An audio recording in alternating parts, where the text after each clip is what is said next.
Good evening and thank you for joining us for this 13 Plus FastCast. I'm Mary Coleman. And I'm Dan Mares. Let's take a look at some of the top stories this evening. With a huge surge in migrants seeking assistance from local aid groups, it's become in high demand. 13 News reporter Bud Foster has more from the county's Migrant Welcome Center that is near Drexel and I-19. We have a strong component of folks who come to us from Africa. And, Senegalese folks, Mauritanians, and their stories can be very different, but just as heart-wrenching. Still, the predominant numbers showing up at Casalitas are Central and South American. Last summer, though, they were from India and Russia, and mostly single men. But now the demographics of those coming have changed. Now it's, 77% of the folks coming to us are families. So that tells us there are different kind of pressures happening across the border and on the other side of the border that is changing the movement of folks. And with a changing demographic also comes a change in what the Casalitas shelter needs to accommodate them. Also anticipating some families from Gaza may be among those arriving soon. Women's shoes, all size. Support for kiddos, so diapers of all sizes. Formula is really important for these folks. Underwear, socks. And I understand that the numbers are staggering. I get that. To add to the problems facing Casalitas now, one of its main sources for donations, the Ward 6 Council office, has been closed since the end of July when a hailstorm badly damaged the office and drop-offs were stopped. The damage is now fixed, and donations will once again be accepted beginning next week. It was just perfectly bad timing because at the same time we shut down the donation supply thing was when the numbers began to surge down at Casalitas. Many of the asylum seekers and migrants arrive at the Casalitas doorstep lacking some basic items because the Border Patrol, out of an abundance of caution, will strip them of some things they brought with them on their 1,000-mile journey, like belts and shoelaces, caps, and liquids. So Border Patrol is really taking all of the provisions that they show up with, and when they show up at the Alitas Center, they've got the shirt on their back, not much more than that. Casalitas has been a beacon of hope for many asylum seekers over the past decade, and while there was a time a dozen a day showed up, and then to the hundreds, those days are far in the past. We have received at least 300,000 people since Casalitas began in 2014, and I know in many of those cases that we made such a substantial difference in people's lives.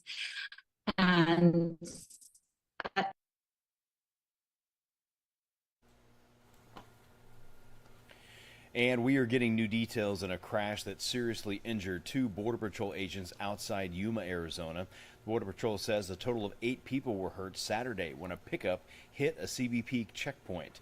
2 of those people were Border Patrol agents who investigators say were inside the booth. Yeah, DPS says the truck was speeding and hit one car before striking the checkpoint booth where the agents were. The truck hit another car before flipping onto its side. According to DPS, intoxication does not appear to be a factor, but they are trying to figure out why the driver of the truck rammed through the checkpoint and lost control of the car. 2 agents are hospitalized in critical condition, and so is the driver of that truck. Authorities are once again investigating a shooting at a troubled hotel near Benson Highway and Park Avenue in Tucson. The latest one happened about noon today at the Minsk Hotel that's on the south side near I-10 and Park. Tucson police were called to the extended stay hotel where they found a victim suffering life-threatening injuries. That person was rushed to the hospital. Police tell us they have detained a man in the shooting. Over the summer, on June 9th, 2 people were found dead inside a room at the same hotel, and a suspect was arrested weeks later and is now facing 2 counts of first-degree murder.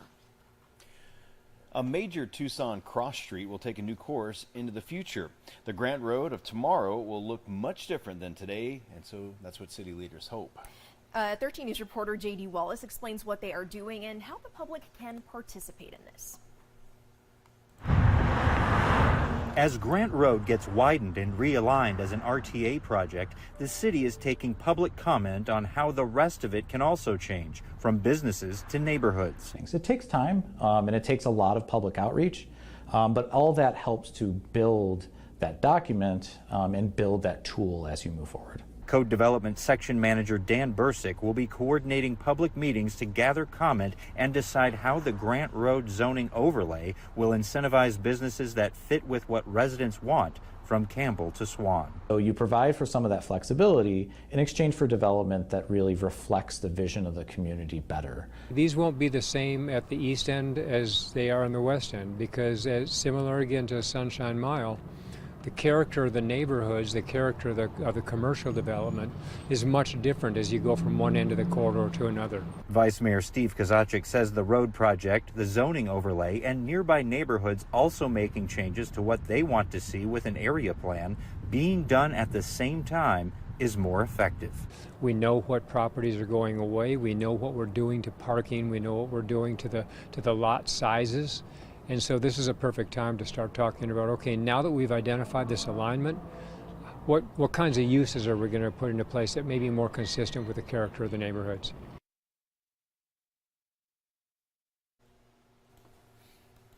And a heads up to parents, if you are looking to order the new shot to protect your baby against a common respiratory virus this winter, you may be out of luck due to a limited supply. Today, the U.S. Centers for Disease Control and Prevention recommended doctors reserve doses of the drug Beyfortus.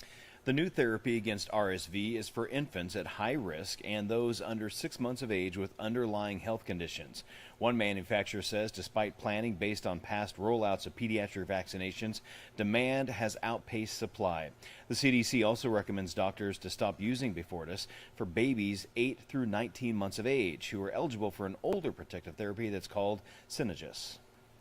And the U.S. Food and Drug Administration is alerting pet owners to a recall of Retriever brand dog food due to potential salmonella contamination. That voluntary recall covers TFP Nutrition's Retriever All Life Stages Mini Chunk Chicken Recipe dry dog food. TFP Nutrition announced the recall on Saturday. The affected product was produced on October 5th, 4th, and 5th of this year and distributed in Arkansas, California, and right here in Arizona, Louisiana, Mississippi, New Mexico, Nevada, Oklahoma, Texas, and Utah. The second line of the date code reads 327TFP or 327TFP. There is a risk to humans, especially if pet owners don't thoroughly wash their hands after touching the product. Dogs with salmonella infections may be lethargic and have decreased appetite, fever, diarrhea, and vomiting.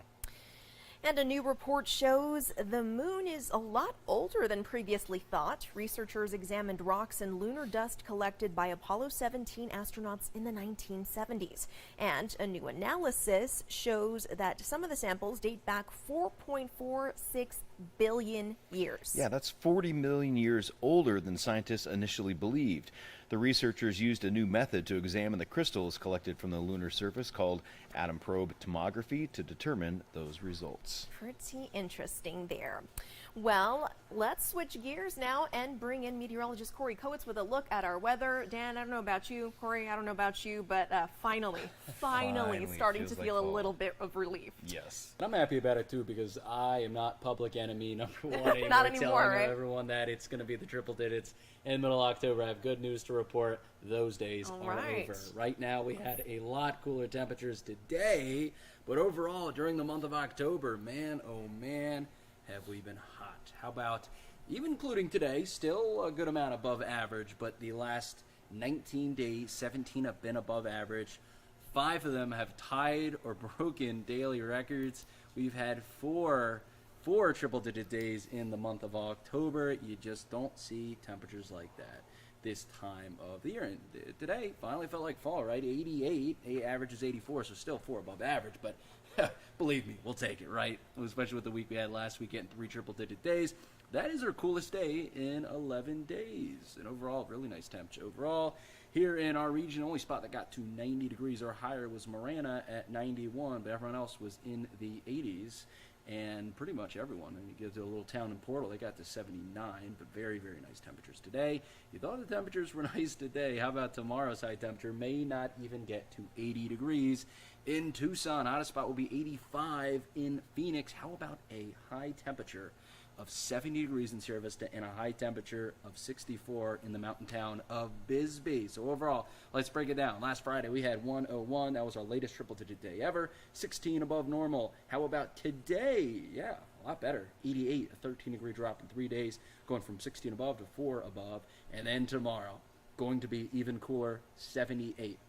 So overall, a 23-degree drop in 4 days, going from 16 above to 6 below normal in a matter of 4 days. A roller coaster of temps indeed. This is what we have right now. That trough you can see is digging into our region. We'll dig even farther south tomorrow and Wednesday, cooling us down to the high 70s, and then we'll see that trough lift away, giving way to maybe just a tad of warm up. Nothing too crazy though, and the cool temperatures could return in the latter half of this weekend into next week. And this is what the temperatures look like. How about a pair of 78s Tuesday and Wednesday, rising up? And when I say rising up and it's getting 87, you know we have a little bit of a cooler period ahead, and then maybe another drop in temperatures for next week. So overall, definitely settling into those fall-like temperatures. But let's switch gears now. Let's talk about rain. And when we'll talk about rain, we'll talk about dew points, which is the measure of moisture in the air. We've seen a significant boost in those dew points compared to yesterday, and that has resulted in many of us seeing some showers and storms. Kind of remind you of monsoon season, the last 6 hours showing.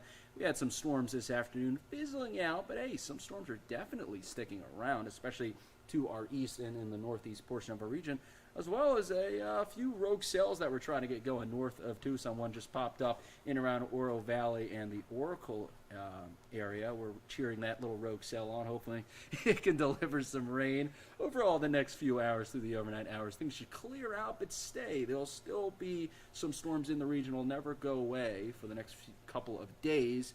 And then during the early and midday hours, we could see some storms coming about, possibly impacting the Tucson metro, getting a good deal more widespread during the afternoon, as you can see there. During the dinner time hour tomorrow and late rush hour, you can still see those storms. Really takes still the overnight hour tomorrow and get some of that out of the way. And then maybe a little round of showers possible once again during the wee hours of Wednesday morning. You see that pink right there on the radar? Just to the north of Silver City. Do you see that, guys? I do. Do you know what that is? What's that? That is a mixed precipitation. That's rain, snow. No. Yes. My yes. grandma lives in Silver City, so I'm going to have to give her a ring. Tell her big time snowstorm now. But hey, listen, that's just showing you the seasons are changing. So places, to our north and northeast and those higher elevations, they're starting to get in on that rain, snow action. Just rain for us, though. And here are the odds of that through tonight. 20% in Tucson, 20 in Sierra Vista, 30 in Bisbee, and you can see Tuesday tomorrow is our best day for it.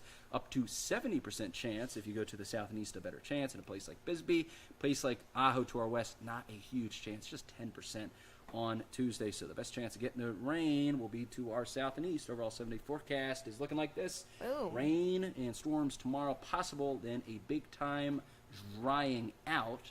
But listen, 87 as the hottest temperature you're going to see over the next 7 days. I'll take that. I will take that. I saw a little joke earlier, guys, and it said the temperature went from, what were we last week?